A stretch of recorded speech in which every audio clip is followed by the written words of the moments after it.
で子供を産むっていう経験なんですね。で、とにかく子供を産むっていうのは本当にね、この日本の世界の中の人口の半分、約半分ですね、女性と男性半分ずついたら半分しかできない体験なんです。でそれを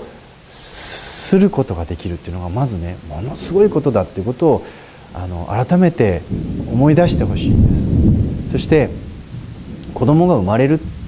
無事生まれて無事育つかどうかっていうこと、それがわからない、そのリスクですね。子供が無事生まれないかもしれない、生まれてもちゃんと育たないかもしれないというリスクは昔も今も実は変わってません。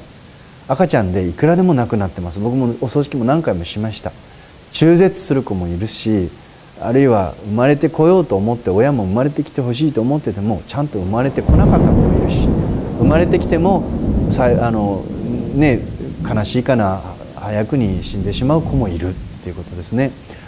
でそれは昔も今も変わってないんです。命に関して人間がまだ介入できるということはないんです。どんなに科学と医学が進んでも命を作ることもできないし、死にそうな命を助けてあげることもできないんです、最終的には。でそこをしっかり認識するっていうことが本当に大事です。でその上で子供を産むことができる、そして子供を育てることができるっていう、そういう経験っていう言い方もちょっとね違うのかな、そういう役割っていうのかな、責任とか役割とかっていうことを担わせていただいていたものすごいことだっていうことを認識してほしいんです。子供は生まれる、病院行ったら無事生まれるっていう神話は捨ててほしいんです。産婦人科のお医者さんがどんどん減ってるっていう話を聞いたことがあると思うんですけど、お医者さんは増え続けてるんです。でも産婦人科のお医者さんは減ってるんです。理由はあまりにも子供に関する訴訟が多いからです。無事生まれなかった時に産婦人科のお医者さんは訴えられるわけですね。でもね、命を救うことはお医者さんもできないっていうのが前提です。それに対して手伝ってはくださるんですけど、医学の力によって随分救われる命もあるけれど、いまだにちゃんと生まれてくるかどうかわからない、無事育つかどうかわからないということを、そのリスクを背負ってするのが出産なんです。子育てなんです。そこは昔も今も変わらない。そこをもう大前提として女性は知らなければいけないということです、ね。医療ミスとかいろいろありますけど、最終的に死んでしまうものは死んでしまいます。中途半端な状態で生まれてきたものが自然界の中で残酷なようですけど生き抜くことはできないんです。だからいろんな病気があったり、この方は子宮に問題があったりとかいうことが発覚してね、すごく自分のことを責めるっていうこともあるかもしれませんが、だとしても健康に生まれてきて健康に育つ子もいる。で本当に何も結婚する前、子供が生まれる前にきちんと検査をして何にも異常がありませんよと言われてた人でも、子供が早産になってしまったり死産になってしまったりということはいくらでもあるわけですね。ですからそもそも子供も親も必死で産むわけですよ。自分の命と引き換えに産んでいくっていうぐらい大変な作業の出産、子供も必死で生まれてくるんです。生まれるか生きるかどうかわからないって、命の戦いっていうのはそういうもんなので、無事生まれてこなかったらそれはそれで子供も生きる力がなかった。中途半端に医学の力で這い出てきた子たちが、じゃあ自分の力で将来育っていくことができるかってできないっていう可能性があるんです。自然界はそれを許さないっていう厳しさを持ってます。だからあくまで人間都合ではなくて、自然の中の出産っていうのは新しい命が生まれるっていうものすごい営みなので、そういったダイナミックの営みの中に甘っちょろい人間の空想の世界ではないという厳しさの中に出産をするっていうことをまず母としてね、覚悟として持っていただきたいっていうのがあります。その上で産むっていうことを決めたなら、その子どもの力、命の力というものを信じてほしいし、何よりも自分の体の力っていうのを信じてほしいんです。命を一個宿しているということは、お母さん、妊娠しているお母さんっていうのは最も充実したエネルギーの高い状態なんですね。誰よりも20歳の J リーガーよりも充実した肉体を今持ってるということを理解してほしいんです。子供を産むっていうのはそんな生半可な作業じゃない。男ではできないって言われますよね。なので最も命として肉体として生き物として充実している状態が今なんです。ハッピー幸せじゃないんですよ。エネルギーに満ち溢れて新しい命っていうのをこれから生み出そうっていう責任と、それとものすごいエネルギーとパワーと力強さというものを秘めた体を今持ってらっしゃるっていうことなんです。だから大事にされるんです、周りから、ね、だからそういった強い肉体を持ったものすごく大役を任された立場に今あるんだっていうつもりで、幸せ、子供ができて幸せ、なんかお母さんになれてハッピーとか、そういうなんかお子様の世界からもう卒業しないとダメ、感覚的に母になるんです。ママじゃないんです。ママってどこの国の言葉ですか？母親です。母です。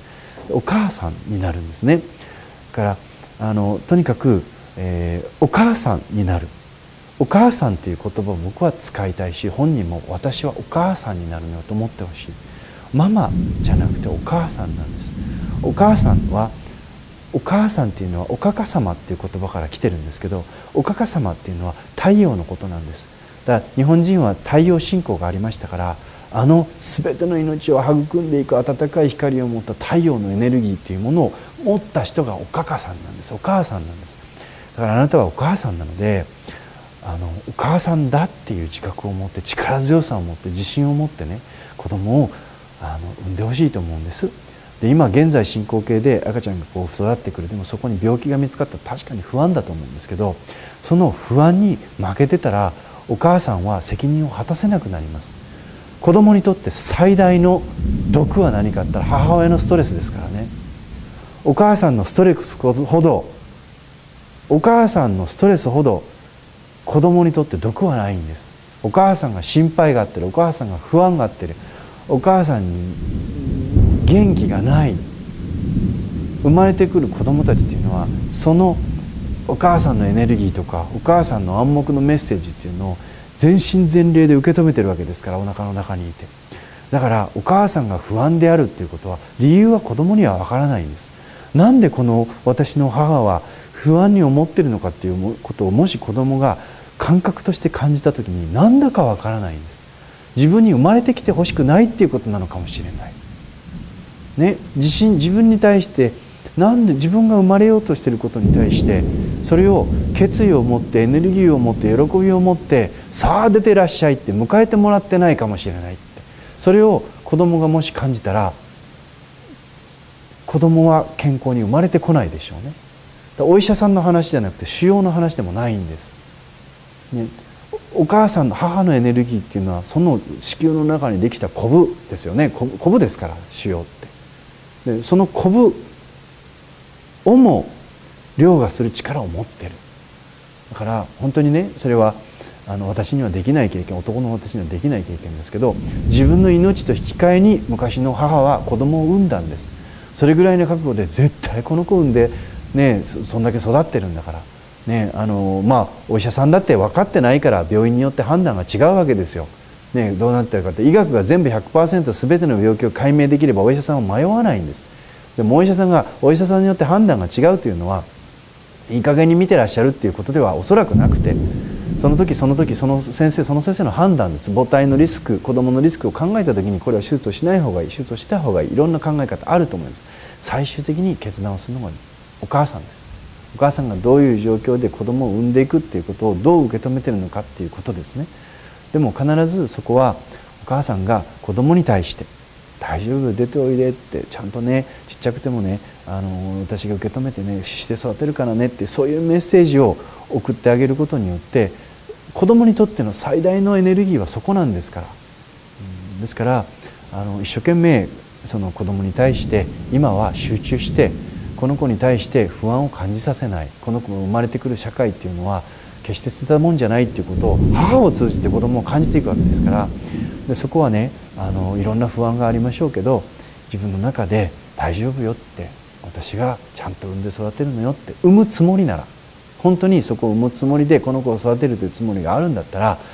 生まれてくるまではね、本当生まれてきたらもういろんな人の力いるでしょうけど、最終的には今母体の中でお医者さんも手出しができない、旦那さんなんでね手出しできませんよね、ましてや、お自分の実家のお母さんだって手出しできないし、友達に相談してみたところで友達だって何ともしようがないわけです。ですから母として